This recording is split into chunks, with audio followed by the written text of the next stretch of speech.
ದಿನ ಮಾತನಾಡ್ತಿರ್ಲಿಲ್ಲ, ಈಗ ಧ್ವನಿ ಎತ್ತಾ ಇದ್ದಾರೆ ಅಂತ ಬಿಜೆಪಿಯ ನಿಲುವಿನಲ್ಲಿ ಯಾವುದೇ ಒಂದು ಬದಲಾವಣೆ ಇಲ್ಲ. SIT ಸ್ಥಾಪನೆ ಮಾಡಿದಾಗಲೂ ಸಹ ನಾವು ಸ್ವಾಗತ ಮಾಡಿದ್ವು. ಸರಿಯಾದ ರೀತಿಯಲ್ಲಿ ತನಿಖೆಯಾಗಿ ಸತ್ಯಾಸತ್ಯತೆ ಹೊರಗೆ ಬರಬೇಕು ಅಂತ ನಾವು ಹೇಳಿದ್ದೇವೆ. Even today will stand by our statement, ಅದರಲ್ಲಿ ಗೊಂದಲ ಇಲ್ಲ. ಆದರೆ ತನಿಖೆ ಅಂತೇಳಿ ದಿನಕ್ಕೊಂದೊಂದು ಕಡೆ ಹೋಗಿ ಗುಂಡಿ ತೊಡ್ಕೊತ ಹೋದರೆ ಏನು ಮಾಡೋಕ್ಕೆ ಹೊರಟಿದ್ದಾರೆ ರಾಜ್ಯ ಸರ್ಕಾರ? ಆಗಿದ್ರೆ ಇವತ್ತು ತನಿಖಾ ಸಂಸ್ಥೆಗಳ ಬಗ್ಗೆನೂ ಕೂಡ ಇವತ್ತು ಅಪನಂಬಿಕೆ ಹುಡ್ತಕ್ಕಂಥ ಸಂದರ್ಭ ಸೃಷ್ಟಿಯಾಗಿದೆ. ಹಾಗಾಗಿ ಇವತ್ತು ನಮ್ಮ ಉದ್ದೇಶ ಜನರ ಭಾವನೆಗಳಿಗೆ ಧಕ್ಕೆ ಆಗಬಾರ್ದು, ಧಾರ್ಮಿಕ ಶ್ರದ್ಧೆಗೆ ಇವತ್ತು ಧಕ್ಕೆ ಆಗಬಾರ್ದು.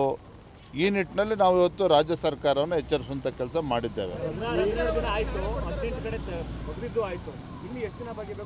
ಅದೇ ನಾವು ನೋಡಿ, ಇದನ್ನು ಈಗಾಗಲೇ ಸದನದಲ್ಲೂ ಕೂಡ ನಾವು ಮಾತನಾಡಿದ್ದೇವೆ. ಎಲ್ಲದಕ್ಕೂ ಕೂಡ ಇತಿಮಿತಿಗಳಿದ್ದಾವೆ. ನಾಡಿನ ಜನ ಶಾಂತಿಯಿಂದ ಎಲ್ಲರೂ ಕೂಡ ಎದುರು ನೋಡ್ತಾ ಇದ್ದಾರೆ.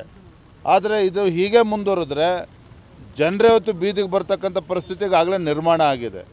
ಆ ಸಂದರ್ಭ ಸೃಷ್ಟಿ ಆಗಬಾರ್ದು. ಹಾಗಾಗಿ ರಾಜ್ಯ ಸರ್ಕಾರ ಎಚ್ಚೆತ್ಕೊಳ್ಬೇಕು ಅಂತೇಳಿ ನಾನು ಈ ಸಂದರ್ಭದಲ್ಲಿ ಆಗ್ರಹವನ್ನು ಕೂಡ ನಾನು ಮಾಡ್ತಾ ಇದ್ದೇನೆ.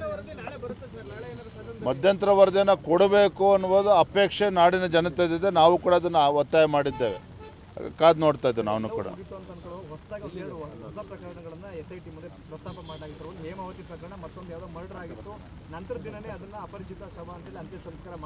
ಎಲ್ಲಿ? ಧರ್ಮಸ್ಥಳದಲ್ಲೇನಾ?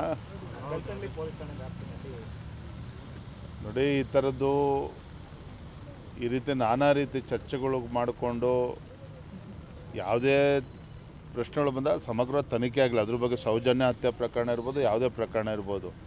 ಆದರೆ ಆ ನೆಪದಲ್ಲಿ ಇವತ್ತು ನಮ್ಮ ಭಾವನೆಗಳಿಗೆ ಧಕ್ಕೆ ಬರ್ತಕ್ಕಂಥ ನಿಟ್ಟಿನಲ್ಲಿ ಇವತ್ತು ಸರ್ಕಾರ ಕೈ ಕೊಟ್ಕೊಂಡು ಕೂತ್ರೆ ಖಂಡಿತ ಯಾರು ಕೂಡ ಒಪ್ಕೊಳ್ತಕ್ಕಂಥದ್ದಲ್ಲ. ಇಲ್ಲ, ಅವರು ಸಹಜವಾಗೇ ನೋವಾಗಿದೆ. ಅಂದರೆ ಅವರು SIT ಘಟನೆ ಮಾಡಿದಾಗ, ಸ್ಥಾಪನೆ ಮಾಡಿದಾಗ ಅವರು ಕೂಡ ಸ್ವಾಗತ ಮಾಡಿದ್ದಾರೆ. ಸತ್ಯಾಸತ್ಯತೆ ಹೊರಗೆ ಬರಬೇಕು, ಅತಿ ಶೀಘ್ರದಲ್ಲಿ ತನಿಖೆ ಮುಗಿಬೇಕು ಅನ್ನೋ ಅಪೇಕ್ಷೆ ಅವ್ರದ್ದು ಕೂಡ ಇದೆ. ಆದರೆ ಎಲ್ಲೋ ಒಂದು ಕಡೆ ತನಿಖೆ ಅಂಥೇಳಿ ಇವತ್ತು ಸೋಷಿಯಲ್ ಮೀಡಿಯಾದಲ್ಲಿ ಏನು ಅಪಪ್ರಚಾರಗಳು ನಡೀತಾ ಇದೆ, ಅವರು ಸಹಜವಾಗಿ ತಮ್ಮ ನೋವನ್ನು ವ್ಯಕ್ತಪಡಿಸಿದ್ದಾರೆ. ಮಾತಾಡ್ತೇವೆ, ನಾನು ಸದನದಲ್ಲೆಲ್ಲ ಚರ್ಚೆ ಮಾಡ್ತೇವೆ. ಥ್ಯಾಂಕ್ ಯು, ಧನ್ಯವಾದ.